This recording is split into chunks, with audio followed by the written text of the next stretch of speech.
we're back. Yours truly, one and only Paul Pickett, host of the Paul Pickett Podcast, aka Triple P, aka the Common Sense Podcast. Your source for music, sports, politics, world events, and much, much more. So I'm going to react to this video alleging that Jay-Z is panicking about this lawsuit. Let's get into it. It's God's side and the other side. And we don't care nothing about the other side. Period. Period. All of these big deviants is all catching hell in 2024. It's up for all of them. It don't matter if you Diddy or whoever you is. TG Jakes, any of them. All lies will be exposed. That's all. And anyone who takes that the wrong way, know why they take it the wrong way. The truth is the light. Let me stop for a second. Actually seeing this now, it's kind of crazy that I guess since Shannon's interviewing him, he didn't want to include Shannon, but allegedly Shannon could be included into that as well. Well, let's keep it moving. In your public statements, you've mentioned 8 videos, 8 celebrities, 6 of them men and 2 of them women. Can you tell me where that's inaccurate? You're right. Out of those 8 videos, 8 celebrities, 6 men and 2 women, how many of those 8 celebrities were close to being underage or potentially underage? 2 males.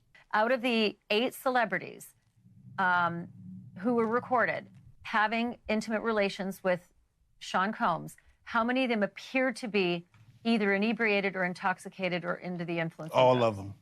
Out of those 8, how many appeared to be potentially victimized? How many might have been victimizing? All. Were victims They or victims. were perpetrating? Victims. And of those 8, how many seemed to be potentially minors? 2 to 3, possibly 3. How did you end up in possession of these flash drives? I ended up with the flash drive with a friend from a record label that I was, at the time I was recording in Atlanta. And I ran into a person that knew Kim Porter. So at the same time, she wanted to speak to me on the phone because she heard my voice. He said, "Who that? That's Courtney B." And then later on that night, he came over and gave me the flash drive. Boy, oh boy, oh boy, oh boy, oh boy. We got to talk about a story that I have not talked about on my channel yet, at least not in any type of significant detail, because the story involving Diddy and his parties and all the things he was doing that, again, is ungodly in nature. You know, it was kind of like, okay, the sky's blue type of moment, right? It was like, okay, I mean, I think everybody kind of knew that this is what these Hollywood weirdos were into. The question for me was really about who is involved, right? Who else is involved with Diddy? Okay, we all know that Diddy allegedly, again, was sex trafficking. He was having these parties where he would drug people and get them to perform sexual acts that required so much physical exertion that they had to get IV fluids afterwards, okay? I mean, these things were called freak-offs, okay? Freak-offs. And sometimes they were videotaped without the victim knowing. And now he's been arrested.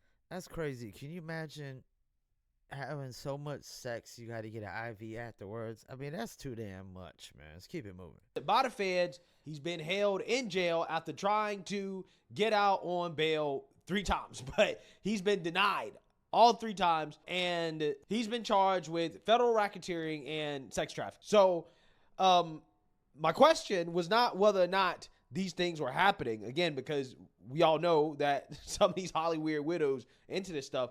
It's about who else was into it, right? How deep does this go? Okay, and we are getting some hints in regards to who potentially was involved. That's also another big name celebrity, as Jay-Z has been sued for allegedly assaulting a 13-year-old girl along with Diddy. Take a look. That involves both Jay-Z and Diddy now. This is an amended complaint accusing Jay-Z of raping a 13-year-old girl in 2000 along with Sean Diddy Combs. This is a new civil filing, and we see the anonymous accuser here alleging the assault occurred after she was driven to an MTV Music Video Awards after party. This lawsuit was originally filed in October, just today refiled to include Jay-Z. I mean, let's start with the basics here. What are you learning about this? What is standing out to you? Well, what is standing out to me is she was very specific about several things. She describes the house, she describes the driveway, she describes the exact assault, what happened. She talks about various stages of things that occurred. And I think that this is good because this way it can either be corroborated or not corroborated. You know what she wasn't very specific about?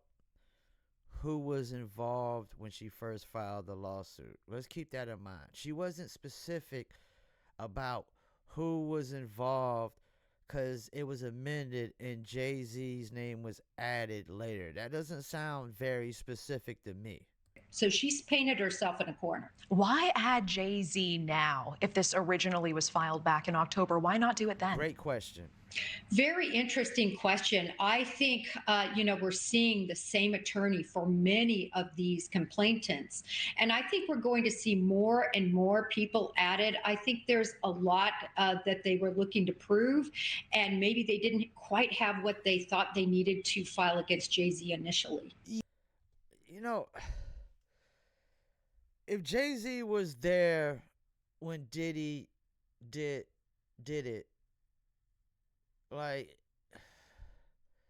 how is it they got enough evidence and proof against Diddy, but they didn't have enough evidence or proof against Jay-Z at the time, if they were both there at the same time? You would think whatever evidence and proof they have would implicate both of them. So the fact that they amended it and added his name later, I don't believe it has anything to do with them finally getting proof or evidence. I think it's a money grab on the Jay-Z part. I don't know if Diddy was involved or whatnot because the lawsuit was originally against him, but I think it's a money grab. People have been saying Jay-Z's next all over the internet. Jay-Z's name's going to be added. He's next. This, that, and the third. You can't give me a valid reason why Jay-Z was initially left out and then added later if they were both there at the same time, him and Diddy, and you got evidence of proof on Diddy, but you don't got evidence of proof on Jay-Z. That makes no sense to me. Yeah, so Jay-Z used to have 99 problems. I think now he just has one, okay? He has one big problem, okay? Because he is now being dragged down with Diddy, and the walls are starting to close in on these Hollywood weirdos, right? Especially those in the rap industry, okay? I'm just waiting for the other names to come out, okay, to see who else was allegedly involved. But, this is a big deal for Jay-Z because this guy has a ton of endorsements. He has a ton of business deals. And with these type of allegations, this guy's career could go under, right? I mean, I agree. He has a lot of endorsements, things of that nature. But he also has a lot of businesses he owns and whatnot. I guarantee that an endorsement or two probably will drop him because the court of public opinion is what it is. They think they're judge, jury, and executioner. They don't wait to any facts or any evidence is corroborated. They just basically throw down the hammer, say guilty, and they'll, drop the endorsements. I mean, you can understand why a business wouldn't want to be attached to somebody who has allegations like this. Right, almost immediately, okay? Just as fast as they sunk Kanye, okay? So, I don't know, man. This is not good. And Jay-Z seems to be in full-blown panic, okay? He released a strongly worded letter via Rock Nation denying these allegations. So, Let's get into it.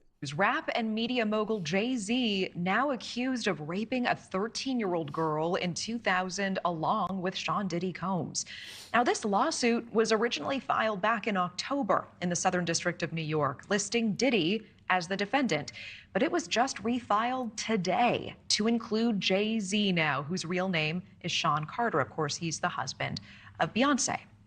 The anonymous accuser alleging the assault occurred after she was driven to an after party following the MTV Video Music Awards.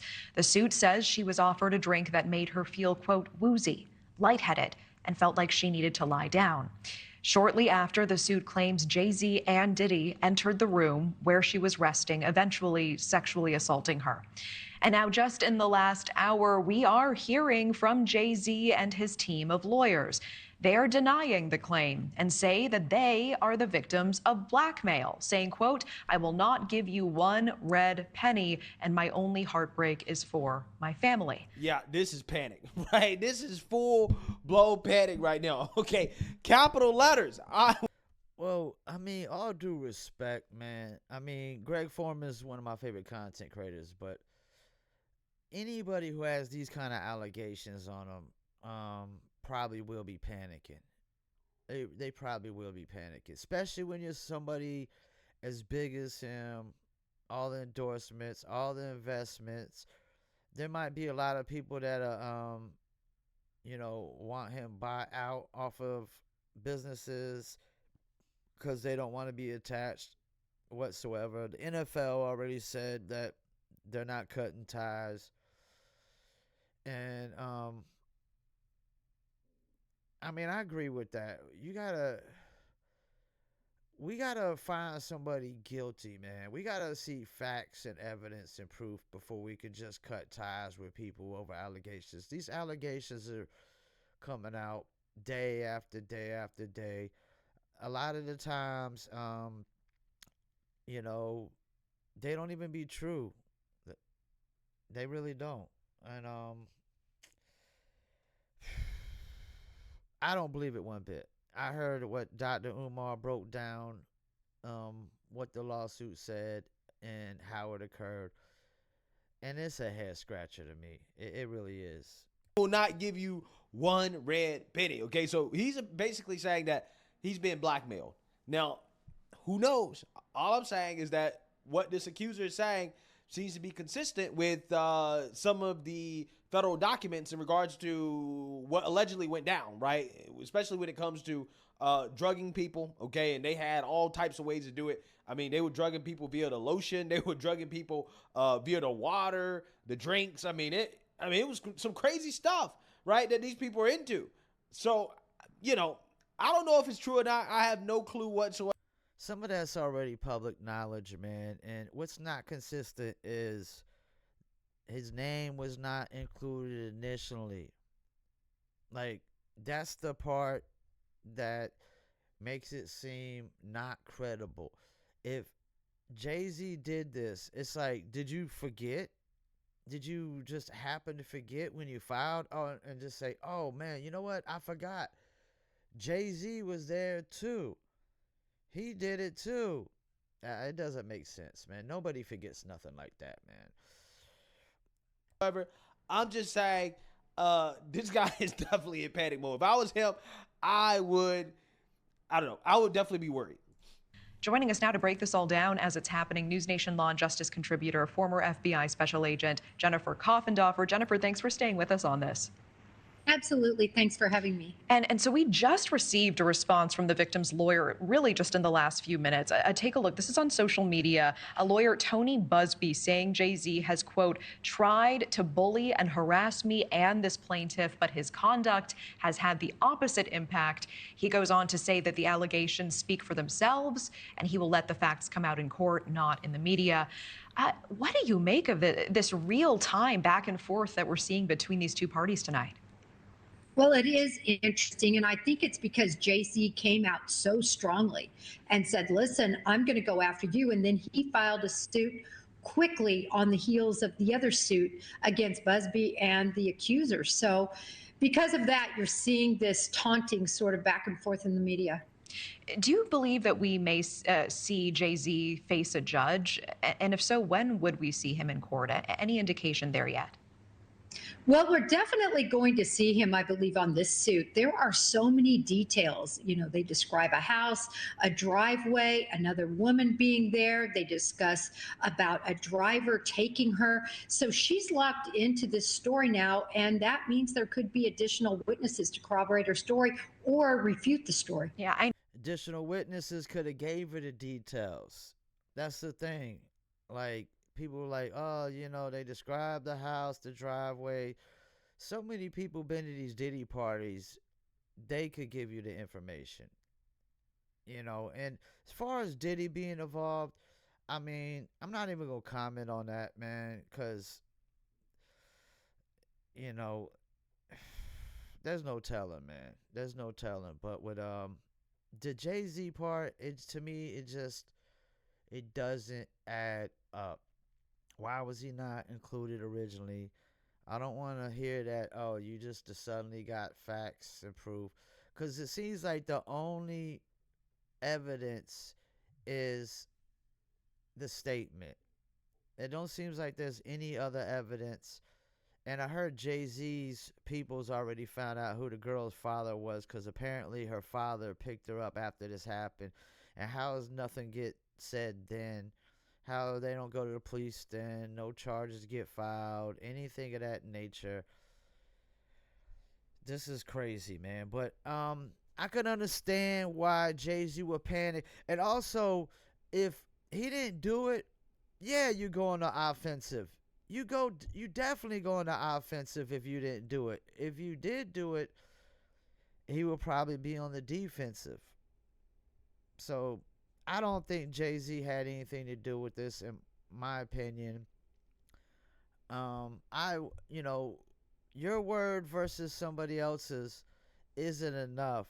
And that's the thing. Like, if nobody else saw this, if there's no video, no audio, no DNA, or anything of that nature, it's just her word against Diddy and Jay-Z's word.